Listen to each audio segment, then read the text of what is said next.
The more hits we play, the more hits we get. URLradio.net. Stacey Sturm here on a Financial Friday, and I'm back in the studio with financial author and CPA Brian Bloom, and also President and CEO of Solid Rock Financial, John Dwyer. How's it going? We'll start with you, John. How's it going today? Great, Stacey. Great to be here. Thanks.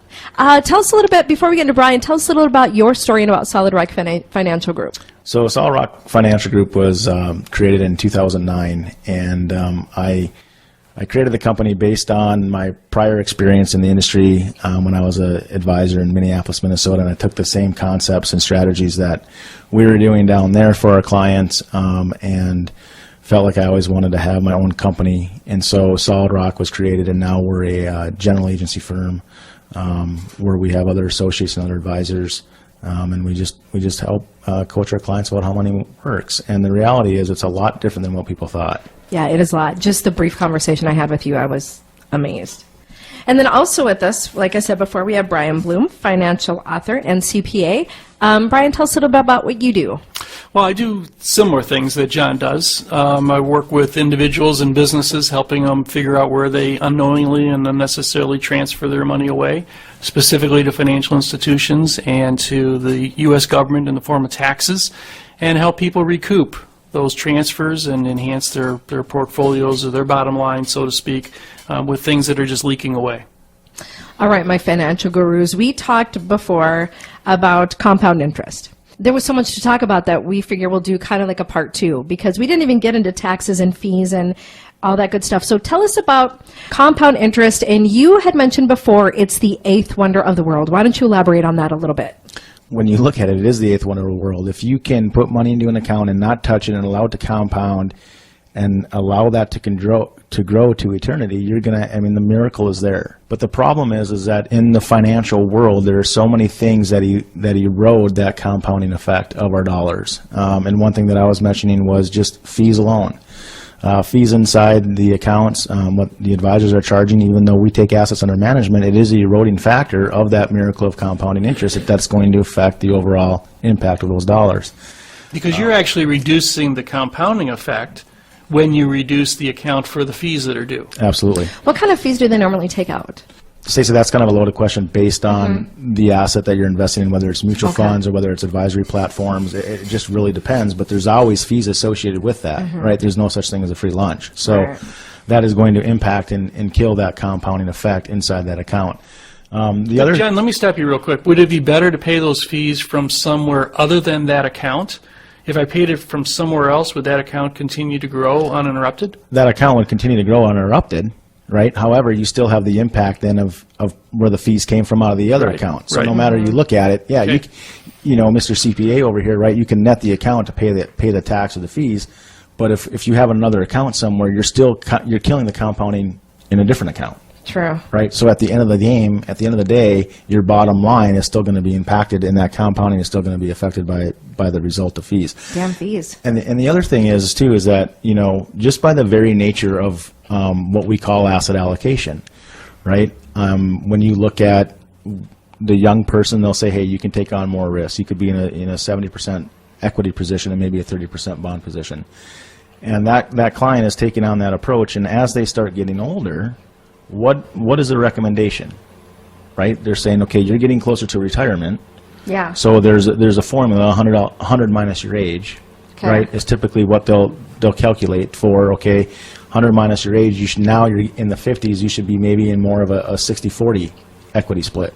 Well, if you look at that, for the very nature of compounding, if you're in a higher equity position and now you move more into a bond position, what have you just done? I have no idea. Well. Typically, the compounding rate of return on the equities is going to be higher than the bonds, right? Okay. So typically what happens is just by the very nature of asset allocation and repositioning your assets, you have just killed the compounding effect, the eighth wonder of your world, of your overall portfolio. So the slope of the curve decreases. The slope of the curve decreases. In effect, it reduces and kills the compounding of what you could have had by the very nature of asset allocation. And then it comes into, which I'll allude to Brian a little bit just because he's a CPA, but the impact of taxes. So many people don't talk about the impact of taxes as it relates to our money and where it sits and where it's positioned and what that does to us over time as we compound. Oh, I think people are shocked when they look at how much is taken out, like once they do decide to retire or cash out of a, whatever it is, how much taxes are really taken out. It's amazing. Yeah, it really is. And I don't know, I mean, taxes to me seem like they're just going to keep going up. Yeah. There's so many things we haven't paid for as a nation. We've got a huge debt.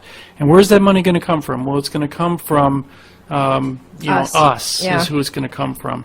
And one of the things that I've focused a lot on is just the impact of taxes on the miracle of compound interest. You see, as your money earns money, it goes on your tax return, and it's called taxable income.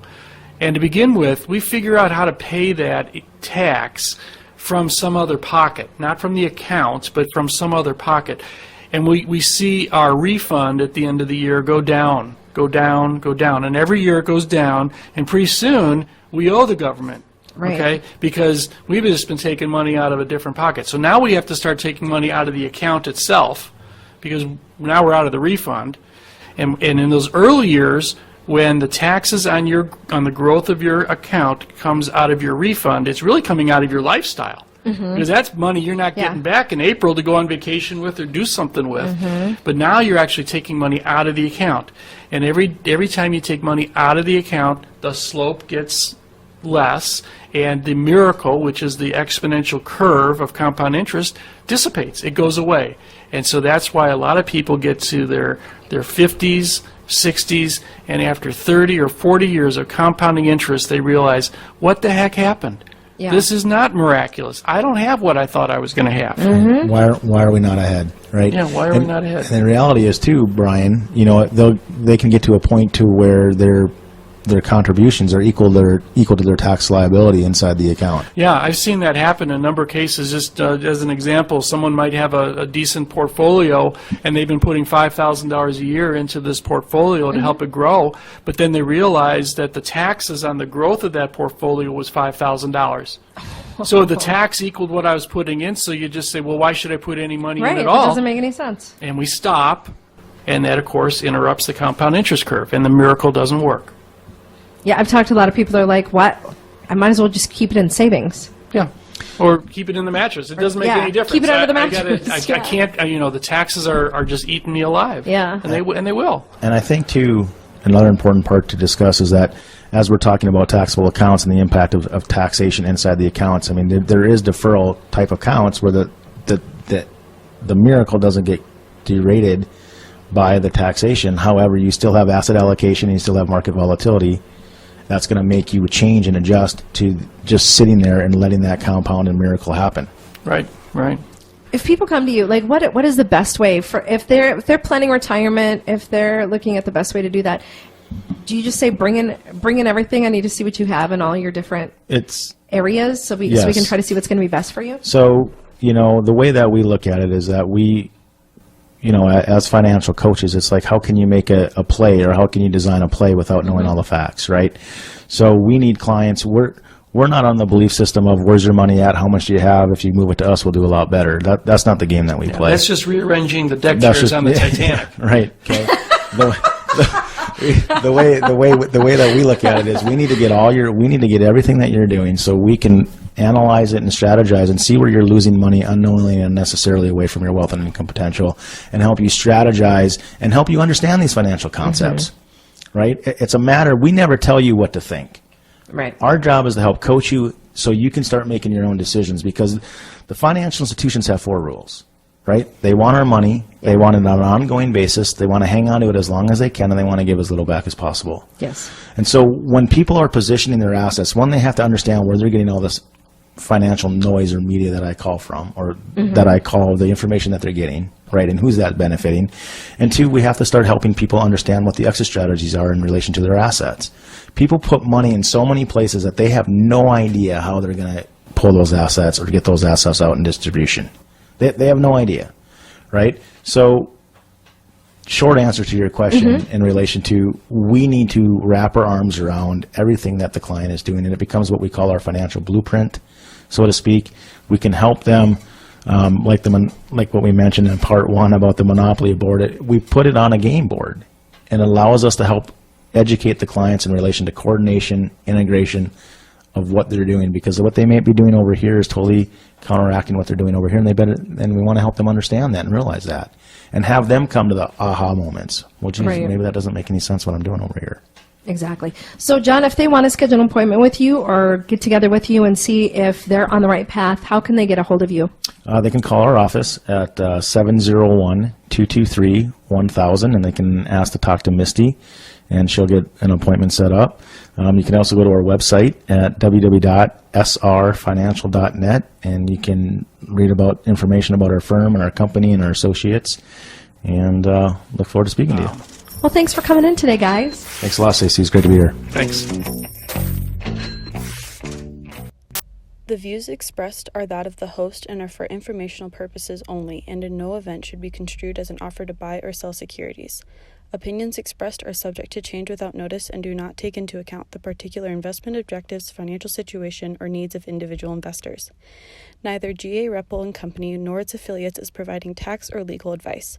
Interested parties are strongly encouraged to seek advice from qualified tax and/or legal experts regarding the best options for your particular circumstances.